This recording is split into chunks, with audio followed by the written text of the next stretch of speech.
There it is. you. Thank you, Hello. bye. How are That's you? my audio quality because I'm in my Bluetooth, like my earbuds, and I'm walking around. It is noticeable that you are on Bluetooth microphone. All right, I'm just gonna go to my regular setup then. Give me a second. I don't want it to be shitty. Oh. Thankfully, I finally fucking have a dock for all of this, so I literally have to plug in one thing instead of 1,000. All right. Yeah, because you got your new laptop, obviously, right? And is that what you're on right now? On, right? It's coming through. Yeah, you sound better. You sound normal. Okay. And that was actually surprisingly seamless. Though I didn't, it was switching over and it switched more quickly than I anticipated, so I didn't catch that last sentence before I started going. I gotcha. So you're on your new laptop now, right? Obviously, which is not even that new anymore. It's like a month or so, or a month at this point, right? Yeah, almost about a month.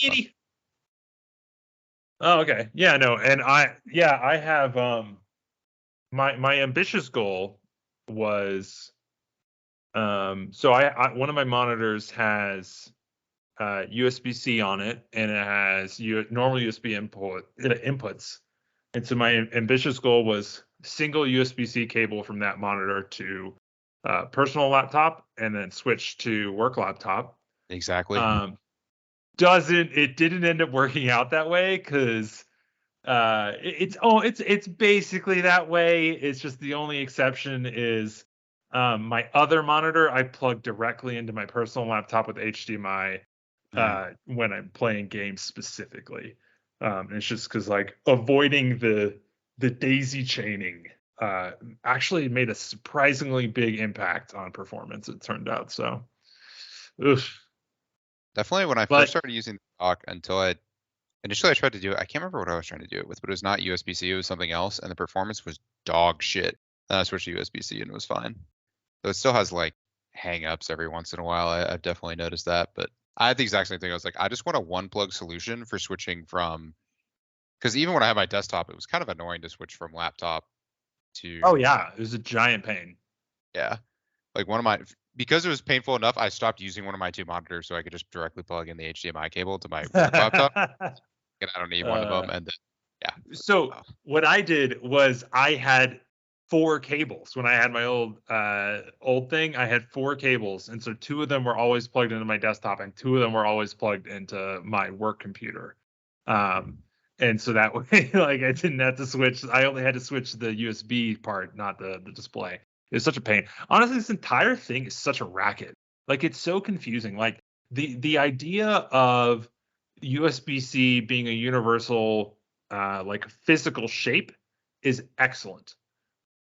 But the fact that I don't know, it introduces its own confusion because like there's then like 4 different protocols that can run on that shape, for example. And so like the best of the best, which I think is like Thunderbolt 4 or something, I don't even fucking know at this point, like is amazing, right? Like it can power like 3 4K displays and like do all of your USB stuff, and like you can even have your computer asleep and still wake it from your keyboard with that single thing. But like those cables are like $60 or $80. Like they're stupidly expensive. Like it's insane. And it's also annoying because it's like I don't even know if it's worth buying one because I don't know if my monitor supports that. Like more than likely my monitor doesn't, right? It's so you have all these moving pieces and you have like 3 different specs that all use the same physical interface. And it's like if any of the single ones don't support the thing, then like you're kind of just shit out of luck. And it's such a racket. I remember dealing with and fighting with this. It was so frustrating. Yeah, that is exactly the reason actually why there's also limits to what, specifically with the docking, that how much it can handle. Because I was looking at, when I got the laptop, I was like, I was going to replace my monitors. And they're like, if you get 4K monitors, like you're not going to get 4K quality if you're running it through this dock. Like you just won't if you do it at least the way that I do it.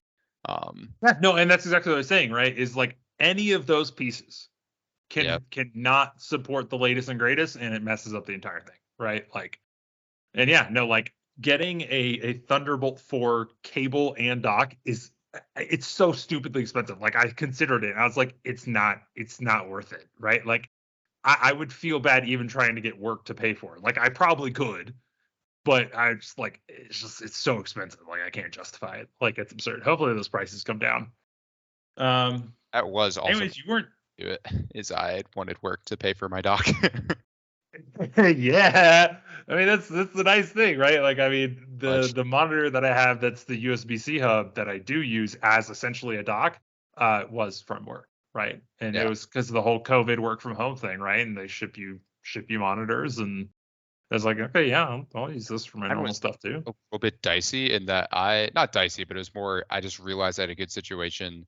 But when I got a new work laptop like 2.5 years ago, my old dock stopped working, which led to this monstrosity like wire situation. But I was like, I always knew I was going to do this when I replaced my old desktop. So I was like, I'm just going to wait until I can get the dock that I know is going to be compatible with whatever laptop I end up getting. So I literally waited for years. And I thought I was going to do it a lot sooner than this, but waited for the longest time just so I could get work to pay for the dock and one new cable. Well, this is the way. This is the way. Definitely, if you can get your job to pay for things. They do it. So I don't know. Is this an official half episode of Jetpack Swords, our casual gaming podcast? You want to record it? I don't have Audacity going. I'm already recording the Skype call. We'll just use that. So don't bother adding Audacity to it after the fact. And who knows? Don't worry, I'm like 8 episodes behind at this point. Like I just don't have the fucking time. Like behind. If you want to prioritize the one, because I always listen to the ones that I'm not a part of. If you want to prioritize doing the one that you so do. I do try and prioritize special ones, right? Like the last one I did was New Year's, and there's actually 2 before New Year's that I skipped so that I could get New Year's out. And so yeah, that makes sense. Like if I get around to it, I'll totally do that. God, yeah, no, I just don't have the fucking time. Like, and I mean, like, I could make time. There's just lots going on. Started describing the process where it takes it is at a minimum. If you were like really, really quick, it is 2 to 3 hours, right? Because you got to listen to the whole thing and then plus time where you're going to be stopping and like adding in shit or like So if I'm doing it properly, it takes me personally because I'm not a professional. This is not my career. Mm-hmm. It takes me personally 2 times the length of the session. Yeah. Right. So if it's an hour and a half, it takes me 3 hours then to edit it. Right. Which means at that point, I'm putting in 4.5 hours into an episode of a podcast that we don't make any money on. Mm-hmm. Which when my normal hourly rate is much better than $0 an hour, that makes that a little difficult to justify the time investment there. But yeah, no, it's like, I don't know. Can we just make money? Please, Game Pass sponsor us. Please, Papa. Please, Papa Spencer. I'm just happy. We achieved my goal. I just like our structured gaming conversations once a week. I was going to say, and, Susie was kind of nagging. I say nagging, but that has a negative connotation to it. And like, she actually asked me, she was like, do you want me to remind you that you have a giant backlog of episodes to edit or not? And I was like, via the mic when we've been chatting before, and she's been like, he's way behind. He's got to edit some episodes. He keeps not doing it. But it never comes off as like teasing. Yeah. All know, right? That like it is teasing, down on your priority list as it should be. Yeah. Well, and so I told her when she asked, I was like, yes, I want you to keep reminding me. I was like, please do not remind me. Just like try to find a good balance of, like remind me, but try not to make me feel like shit about it. Yeah. Like, it's a delicate balance, but that's what wives are for, like. That's true. Yeah, it's mutual accountability and just helping remember stuff. I've been trying to be better about all that stuff as I come out of my fucking project hole and start doing real. I guess I'm coxer on the podcast. I'm not sure how much we want to talk about stuff that isn't like what has been going on because we haven't chatted in like 2-3 weeks. This is a bonus episode, anyways, baby. So let it rip. Whatever you want to say. My real world, because It feels so good now to be transitioning out of project hell into like living as a real human again and remembering to do stuff that isn't eating, working, and working out, and just those three things over and over. And Hey, it's at like, least the working out one is good for you, right? Like, because I had to have one. I was like, I need one positive, like outside of work thing to be advancing, improving on, because everything else I know I'm just gonna like pretend that I'm pressing pause on, even though this is real life and you can't actually press pause on stuff. It naturally you fall behind on those things you're not focused on. So I was like, all right, doing the working out thing, I'm not giving this up because I know, like everybody should, if you start working out as someone who's never consistently done it before in my life. Once you stop, the likelihood that you will start again is not 100%. It's actually pretty low. yeah. And Yeah, because I mean, it we've talked about that with playing video games, right? Like, as soon as you lose the momentum. Honestly, that applies to this, right? Like, and actually going back to what we were talking about, so Susie was saying, like, you're really behind, and she asked me, is like, at this point, are you just chatting with your friends for an hour every week, or are you making a podcast? And that's kind of a difficult question to ask, and like it goes back to doing this every week, having this semi-rigid schedule is so nice, right? Because I enjoy doing it, and I know that if we miss 2 weeks in a row, right, like we've missed the week and that's fine. If we miss 2 weeks in a row, the chances that we continue doing it are not particularly great, and I like having it there, right? So. Like, I don't think we would quit immediately after we missed 2 in a row, but definitely like it would kind of shatter the barrier of like, oh, this is something that we don't have to necessarily do every week. Like it would kind of take a little bit away from that. Like, all right, I could see us using that to justify, oh, well, let's just do it monthly. And then I can be like, oh, well, once a month I can edit that. And then I forget to edit a month, and I'm like, well, shit, I already forgot to edit a month and we're only doing it monthly. What's even the point anymore, right? Like it just snowballs out of there, right? And so this applies to everything, especially working out, like you were saying. It's just working out has that extra, all of them are like this, right? But definitely working out is the one, it sucks already. So if you're not in the habit of like subjecting yourself to that, it's brutal. And then restarting is like just verifiably much more painful because your body isn't used to it, and you're going to get that serious soreness that everybody gets when they first start working out again after having not worked out in a while. And it sets in so quick. It's like 2 to 4 weeks or something before that sets right back in. So no, but now that that was such a great payoff of the Seattle trip was, in so many ways, it was so very, very nice to cap it all off and finally transition back to real life with everybody validating. So you can also, like, there's some game related stuff there. There's some podcast related stuff there. Big you know, there's one big time. I was gonna say there's only one really. Because I have to own it now. So we've talked about the Ganon offs. Let me find the episode to plug it. Episode 7. Go listen to episode 7 and then resume this. Talk about our gaming traditions. It's probably the one gaming tradition that I have. I probably have a couple more ancillary ones, but this is like the one that we talk about a lot. We do Ganondorf in Smash. We play for a tank top. We drink excessively as a part of the rules. Of course. And yeah. So we go, this is in like a tragically short amount of time that I had with our friends, just because it was a very whirlwind trip. And most of it, again, because of how work has been going previously, was very focused on the people at work. Which was, had a great time doing that. But because that was very condensed, it was very, very important that we had our one session. Usually we'll have multiple, but we had one. And that one was really important. And I've not been doing it in a while. And I come in and I win every game for the first 3 challenges. And I'm on top of the world. I'm talking so like what Greg knows it from, which is the You're pulling to me. You're pulling to me. Yeah. I send the snapshot. I'm like yelling into the phone like for a minute, just going off arrogantly. And then in between games, I'm turning to, I just get fixated on this thing. I keep turning to the 2 guys who are doing this with Steven and Kenny. And I'm like, so you guys have been challenging recently? Like, what is losing like? Like, I can't really access that experience. I'm trying to relate to you guys. But I am doing this.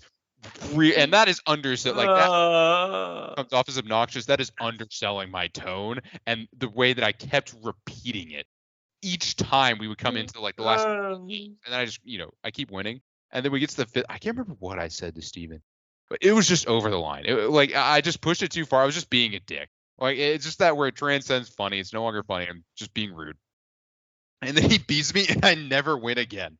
And this is not like some humbling. And I gave him the motivation he needed. That's what the trash talk is for. Oh, it was just brutal. And I could not win. And then I had the worst part again because of the drinking, and I don't drink anymore. Like I just get drank on the table instantaneously once I lose one of them. And so attempting to try two, and I'm already losing again, and I just give up. And I was like, because I also had an early flight the next day. It was very unfortunate. Yeah, that's fair. Again, a very, very whirlwind. But that felt the next day I was like, yeah, I deserve that one. But it felt horrible. That's fair. Yeah.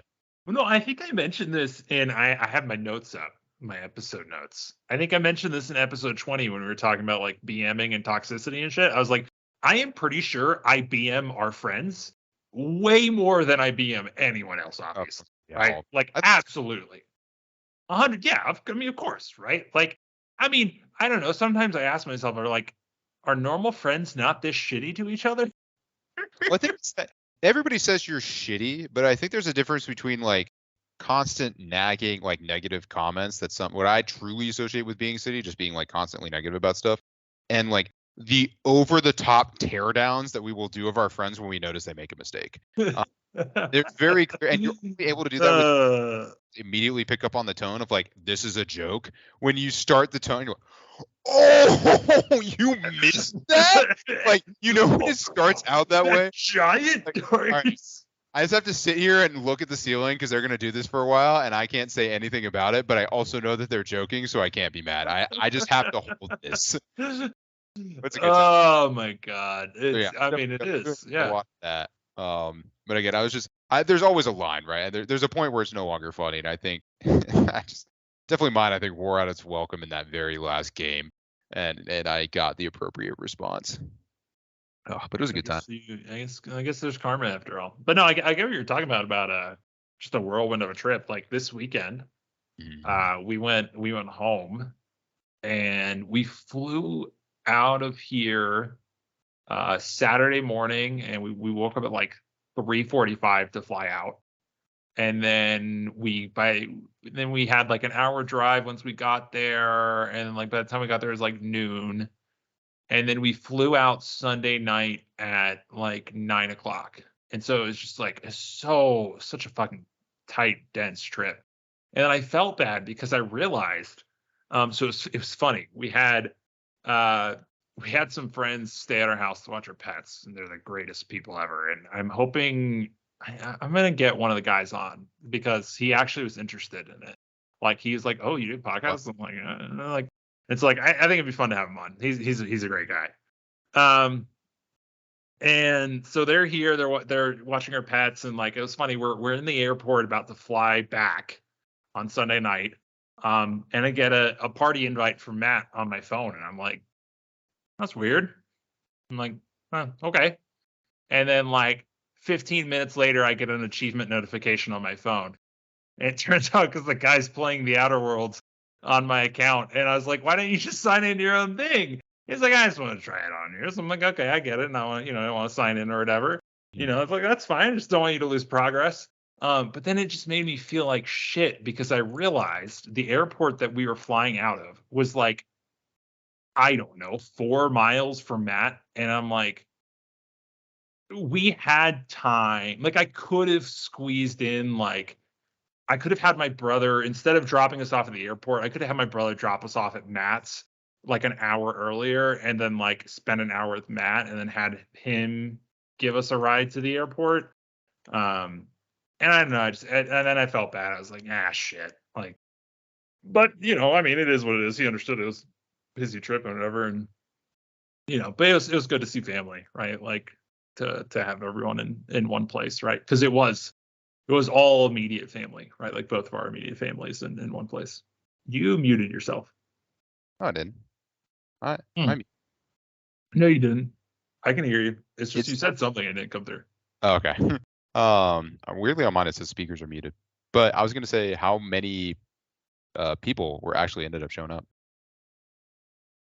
So it was like I said, it was just the immediate family, which ended up being 11 adults and 2 children, I think. Right. That's about what I think what it was. Yeah. So not a ton, but still more than like I would like to go out somewhere with. And so like what we ended up doing for dinner was like I just got a bunch of takeout. And it was great. We had takeout from like 3 different places. We had like pizza, hot chicken, not hot chicken, and then McDonald's nuggies of all fucking things. Like I don't. It was very us, right? Like, and so it was very nice to just have everyone together and families got to meet and stuff like that. So They're very cute. it is the right speed. It's definitely the right speed for us. Plus, it was the first time I got to meet my nephew, which was super cool. He's a cute little guy. Yeah. Yeah, that's right. Because that's your brother's second kid, right? Yeah, second. Yeah. How old is he? He had already moved out here. I think he's less than a year. Yeah. And so like that's why like we didn't meet him last time we were over on that side of the country. So I totally get what you're saying about really dense compact trips, right? Like, and actually like somewhat related to the podcast, I was hoping to edit an episode on the plane, one each direction. But we flew Frontier, and Frontier sucks butthole, and they're terrible. And I don't regret flying Frontier. Our tickets were like $150 for both of us both ways. It was stupidly cheap, but like their tray table and the seats are so tiny that like I could not fit my laptop and my arms to use the trackpad if I wanted to, right? Like it was so unbelievably tiny, and like the tray table's a joke and it's terrible, and Frontier sucks, but they're super cheap. So I mean, I guess you get what you pay for and whatever. 100%. Yeah, I mean, like they're as cheap as they are. They have the lowest quality planes is the wrong word, but definitely like the smallest per person. To say the planes are all the same, right? Like the planes are the same fucking thing as every airline. The only difference is what's inside of it, right? We're very good about that. That is at least there's no low quality you're risking your life kind of planes. Those thankfully it's Boeing or it's Airbus, right? Like it's one of those two, and it's they're always the same. And plane go fly in the air, and that's all that matters. The timing, as you mentioned, you had to get up at 3:45. Like timings of flight are usually less ideal to get the Frontier and the Spirit ones, and then what's the other? Yeah, it's just like they're gonna. It was direct, and I will take a direct flight, a super cheap direct flight. It was great. Like other than the terrible flight, it was great. Did you have it? Was it big enough to have like 3 seats in the row? You were and you so there were it was one of the big planes, not one of the small planes. So it had 3 seats on each side. On mine, where until like the last 10 people to get on the plane, our middle seat was empty, and I was like, oh no, well, you have Susie, so you're never going to be in that position because you're always going to be sitting next to Susie. That's true. She was nice and gave me the window both times, and she sat in the middle. Well, actually, so on the way there, it wasn't very full. And we had a 3 to ourselves, which was excellent. And then on the way back, it was much more full. And so, so you did have a full thing. Dude, I was so praying for it, but it's just I guess the flight that I was taking like both times was like literally every seat is sold out. I was like maybe the person who sits next to me just didn't show up because like they had a middle seat and those suck. They just didn't want to do that. I like there's one time I think. Maybe it was Susie flying somewhere for work, and I think it was Southwest. And one of the directions she gets on the plane, and they literally tell them, they're like, please spread out so the plane is balanced weight wise because it's so empty. I've been one of those. I can't remember. Was it Spirit? Spirit's the one who's like actually I'm thinking of Spirit's the one who's very strict about enforcing where your seat is when they assign them out when there's few people there because of that problem. They like don't give you an option. It's just like you need to sit here because the plane weight needs to be distributed properly so it's easy to fly. Yeah, no, I never heard of that, but I think this was Southwest, and yeah, they were just like, which Southwest has different seating anyways, right? And so they're just like, I mean, sit wherever you want, just Yeah. spread out to the back some, right? Like, Mhm. don't all pile in the front, right? And I just thought it was funny. It's like Southwest is great, love Southwest, but Southwest. yeah. Um, but yeah, no. So last week we talked a little bit about while you were not here. James has been playing a shit ton of Against the Storm, which Oh, you really? love Yeah, to I've hear. also But ton. yeah, I've just started to pivot off of it, so I'm excited to talk about it with him and kind of why I was just started to move away from it. Imagine you did the same thing I did, where it's just I was saying I just think I got into it earlier. So if you remember what I was talking about, I was literally like at the end of each description of it, I would punctuate it with like it's just mental crack. Like it's literally just hitting the crack pipe because it's constantly stimulating. uh, Roguelikes do, but then city like management stuff just takes it into overdrive where it's just there's always a decision to be made. You're always thinking about it. There's always something going on. Um, like usually in slower city builders, as the game gets longer, as things play out, there's less decisions. And like Against the Storm, just realized like, hey, we're just gonna jam pack all the decision making in early by just like ramp, and we'll balance that by ramping up the difficulty continuously, and there will be an end point. So instead of this kind of like exploding in complexity out of control like a bunch of these other types of games usually do as they get longer and longer and longer, this one's always going to end within like an hour to 2 hours. Once your kind of cities just start to get off the ground. So it anyway, as I'm sure we will talk about tomorrow with James, it is a really yeah. game. It kind of And the other thing last week was short. It was probably about as long as we'll keep this today. I did start Hi-Fi Rush, and it's excellent, super fun. dude, Love I Hi-Fi saw Rush. what was it on Metacritic? Because we talked about it and I think it's above 90. Like yeah, it's doing it exceptionally well. Like it's a for really good game. 9% on PC. And PC is usually the platform where, yeah, on Xbox. Okay, well, it's 89 and 88. God. Yeah, obviously people were really, Really we were talking about, right? We called it. It just seemed like a really cool concept and idea, and you just always hope that it. The most important part, I think, with those games has to be like how you connect the connective tissue that kind of like makes it a game, right? You have the right core loop. Yeah, How do you make use of it? And it seems like they've done it well. I agree. Yeah, in my opinion, yes. Right. Like, and I'm not super far, especially because I was busy this past weekend, obviously. But I mean, yeah, it's fun. Like it plays well.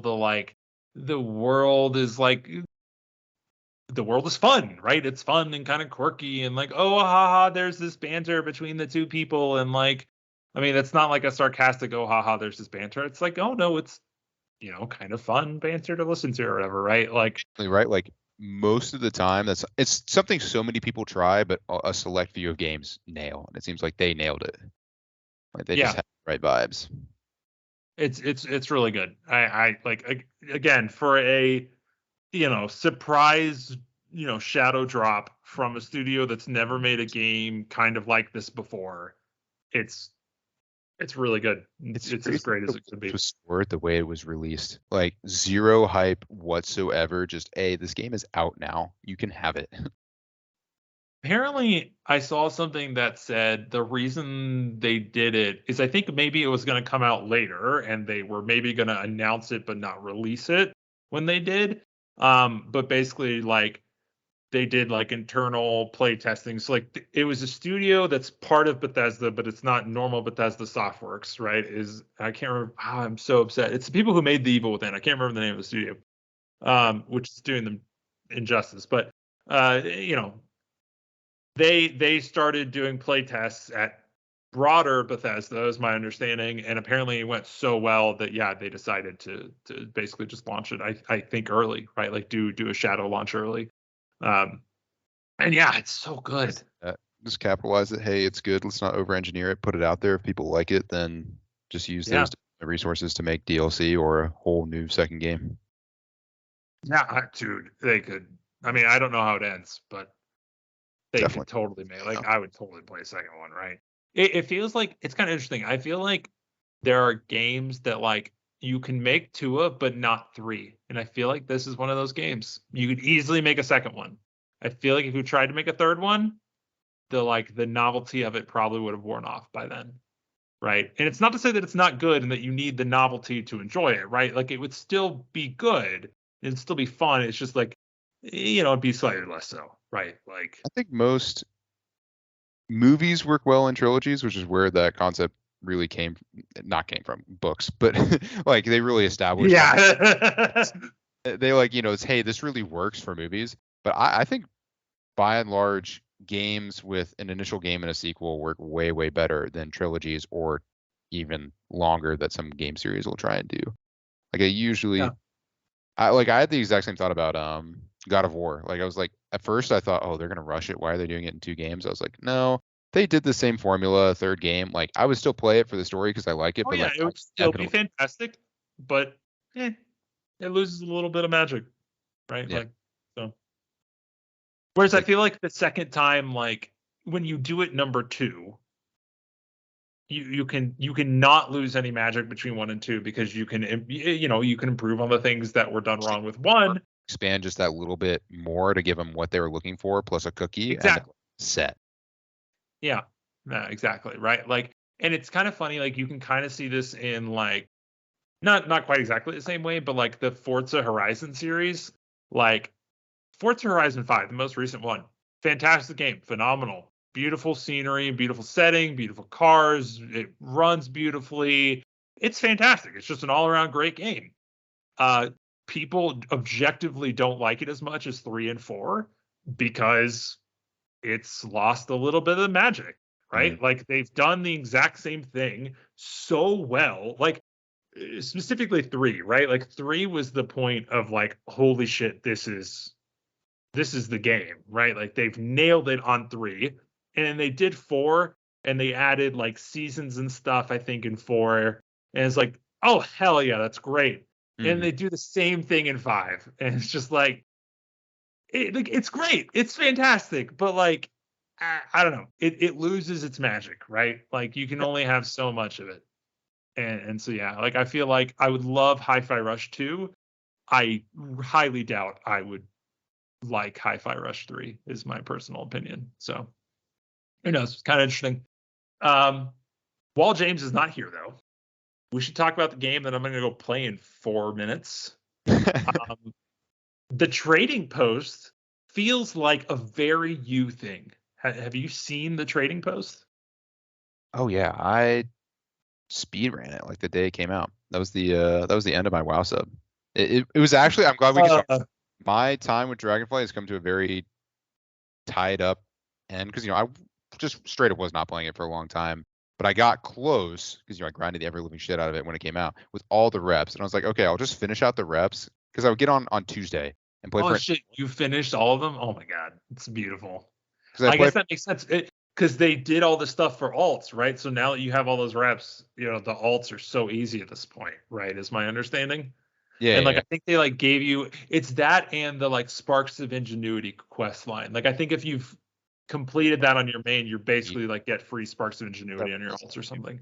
Because I thought all this is I was like, I'm gonna complete the reps and then I'm gonna get, to me, it's cool. It was very anticlimactic, but the ultimate goal of when I started mount collecting was the 351, which is a very cool Frost Golem. And it's because I try to get all the different models of the different mounts, especially the cool ones, right? So they're kind of just some marquee ones I had. And so 300, which is also a really cool one, and then 350 were the big ones. And then this is something I came up with like 5 or 6 years ago. So at the time it was like there was really almost impossible to get to the new ones. And then since then, the new rewards you can look up the one for 350. It's sick. And then you can look at 400 and 450. They're both very meh. Like they really are not appealing. They're just not the coolest models. I think one is like that's fair version of like the Fire Phoenix. Description doesn't matter. They just didn't appeal to me. So I was like 350 is the one. And like that's been my goal the whole time. We're just gonna get there. And so I ended up getting pretty close. I was already like part of the way there when this expansion started, and I was just like, all right, I'll wrap it up, and I'll also get all the rep rewards. I hadn't really been looking at them, but I was like, I'll just finish it out. So I there on my main, I get the last one, and then during this, I also realized I was like, ooh, I'm a little bit behind. I'm gonna start my DK because my DK had some stuff with Shadowlands mounts that I could finish. I had a bunch of low-hanging fruit that I could just go knock out really quickly. But I forgot how that achievement works. It actually works based on the number of mounts that character can use, and some classes are predisposed to having more mounts associated with them, and the ones that are associated via professions. Long story short, when I instantly get a +5 on that counter the second I sign into my DK. So it's like, oh, I'm way closer than I thought. So it was like, cool, this is not new. I had like 6 Chrome tabs open for like the mounts that I was about to go pursue, and I was like, all right, I have a general game plan of how I'm gonna do this. I very much just set up my battle, like powering through this as my DK as quickly as possible. And I was like, oh no, the rep gets me there. So like when I complete the last rep, I get the last 2 mounts. I have a 350 exactly. My subscription is over. It's over, or it's like very, very close to being over. And it just like I got my final one, and I felt like I beat Dragonflight for now. It just felt it was very complete. There's no big ceremony to it or anything like that. It was just like I completed. Oh, that's good. I mean, yeah, people should play the way they want to play. That's that's good. I liked that being said, you know what they did on Friday, Steve's Guild? They did an achievement run for the mount on Friday. Yeah. I've never. I missed it because I was packing and sleeping, but I think the achievement runs are also, from the ones I remember, I will probably still make you do this one day. I've always meant when we had like a slow time to go do, there's one from Firelands that I've not done, and it gets me the mount. But I have to have another person to do it just based on how the achievement works. We did this. Achievement runs and raids are usually really, like, there's always at least one or two that are really difficult.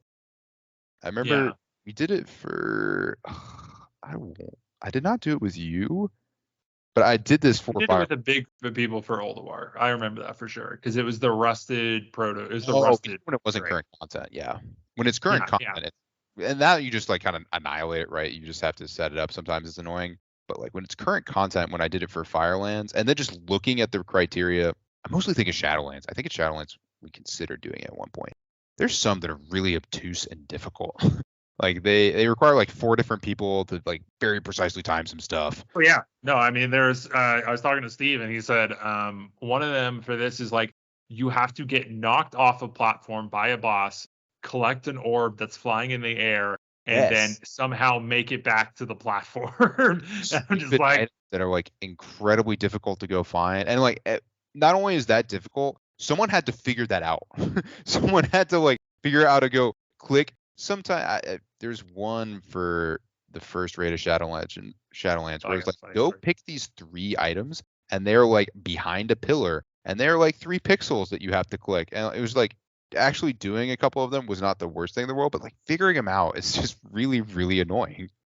I don't know. Yeah. No, I mean there's one that's actually really obvious.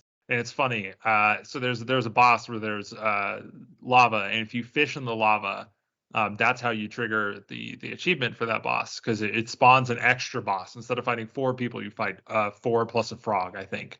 And so I started fishing. So I was just like, oh, free fish, why not? I'll catch some magma thresher and I can sell them on the auction house. Blah blah blah blah, right? And so this priest life scripts me, and I'm like, that's kind of weird. I was like, okay, I'm just fucking with people. I feel you. I feel you.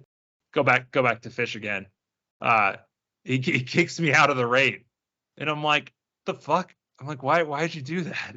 And like they pull the boss and they fail, and like I get, teleported to the front of the instance or whatever. And I'm like, yeah, it probably didn't help that it started, tuned to like 24 people, and then you only had 23 or so, And then he tells me, he's like, why were you trying to do the achievement? I don't want to fight an extra boss. And I was literally just like, I had no fucking idea. Like I had absolutely no idea. I'm just sitting here trying to catch fish, and he's like, "Stop, you fucking idiot! Like, stop doing this!" And I'm just like, "I don't know what you're talking about. I'm just trying to catch magma threshers." And I was like, once he told me, I was just like, "Oh, I felt like a fucking idiot." So that was good, and now I know. Now I know that, yeah, just because there's a little node on the map, you shouldn't fish that node. True story. Always fish. should always fish the nodes. You should always click everything. That is highlighted, please click. Are you how close to at least attempting Heroic Razgath? The last boss. I think we got really close on Heroic Broodmother. Okay, so you were attempting second to last, so you're gonna probably get there. Yeah, and second to last was, I'm kind of worried that they're gonna kick me actually, because like second to last was like, it's just a gear check. I mean, it's not just a gear check, but like the numbers on that bitch are big fucking numbers, right? Like they are huge numbers in terms of like the amount of damage you need to put out to kill the ads in time, combined with like still doing damage on the boss. And then like, because if you don't, the longer that fight goes on, it's a stacking buff. And like, again, like it's hard on the healers. There's a lot of damage going out to heal, right?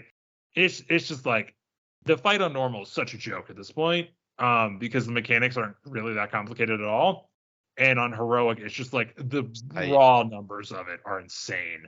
It's just DPS, right? It's like you got to be very, very efficient moving to and from, like swapping DPS, like, which I think is, there's definitely an art to that. Well, and I feel bad because like I am not so there's two parts of that.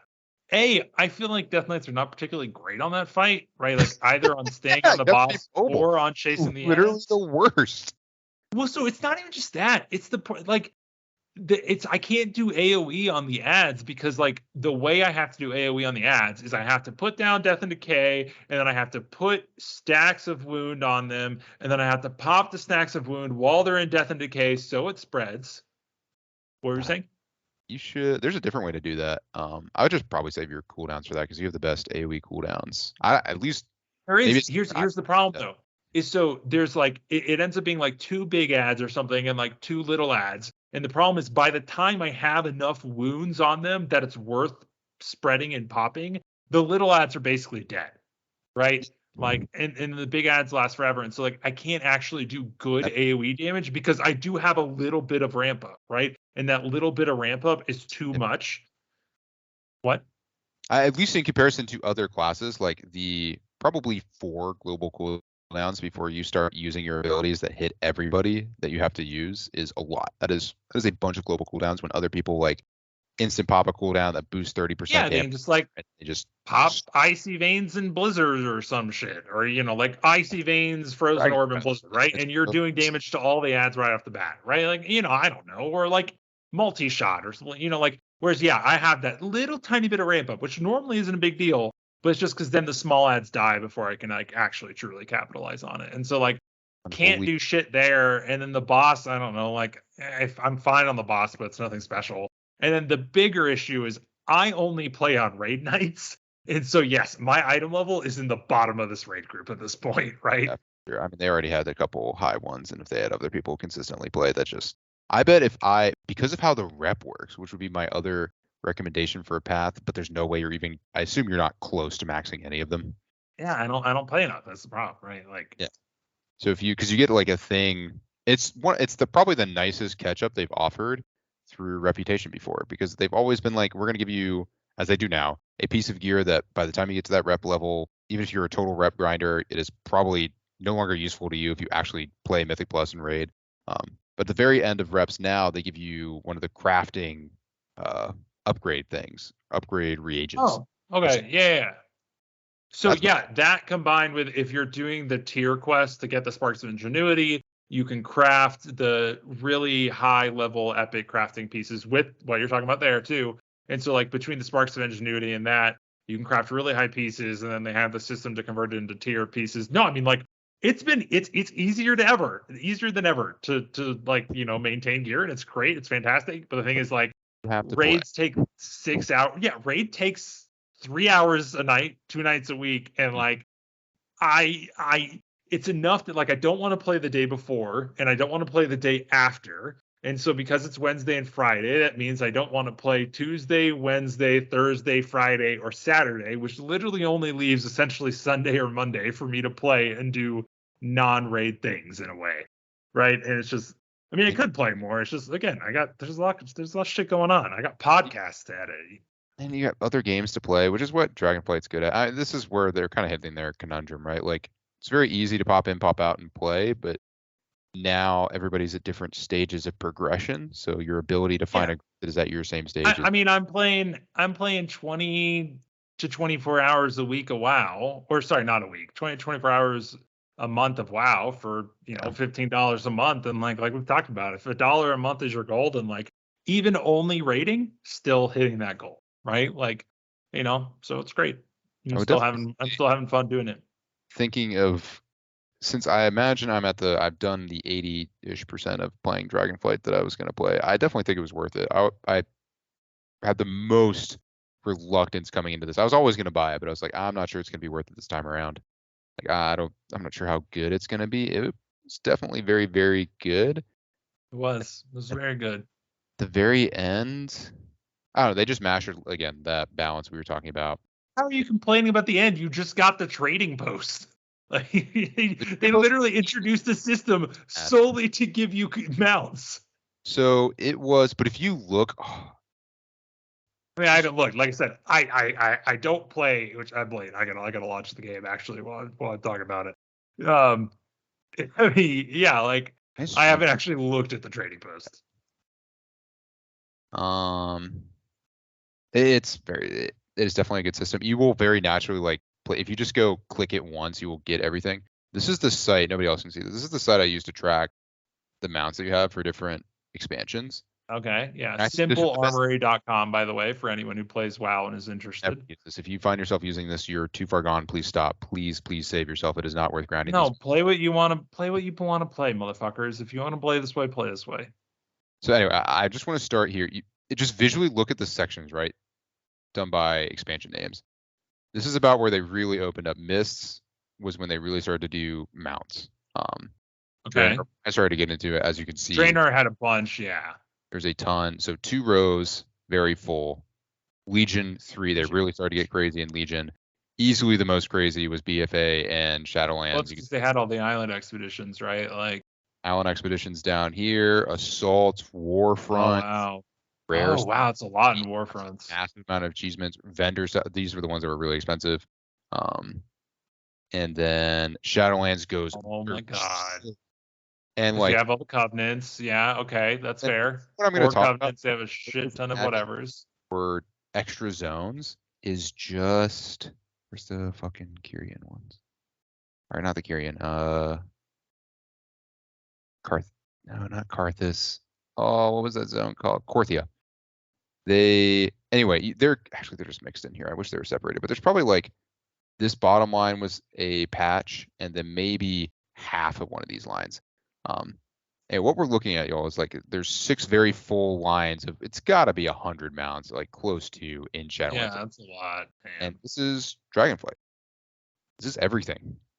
There is surprisingly small, because the dragon writing, right? Like it just across the board, cosmetic rewards were far, far less than they've been previously, and what is baked into the base expansion. Which, as we talked about with your brother, is really like, it is a growing amount of the player base that cares about this. And they nailed everything around gameplay with balance. Like, professions are actually fun and engaging. Not perfect, but I think that's going to be one of those systems that's going to like really get perfected in the next couple expansions, and people are just going to take it for granted how good it is. Nailed how reputation should work in terms of how it affects player power and how it kind of like reducing the amount of reputation you need to hit a new level while just increasing the number of levels, so you're constantly getting some reward, was really, really smart. Similar to what they did with Renown, they just fully baked it into reputation now, as opposed to having those kind of like be 2 separate systems. So they really like perfected that. Mythic Plus is in best state it's ever been. Raids are still great. But they clearly like really scale back all of how they do cosmetics. And so when I got to the end, this rep grind, I have all of them exalted. Well, I think it's because they're, like I said, a lot of that is the dragon grinding, right? Like instead of mounts, it's, you get a new beard for your dragon, but right? The transmogs also balls. They're just not that many of them, and they're not good.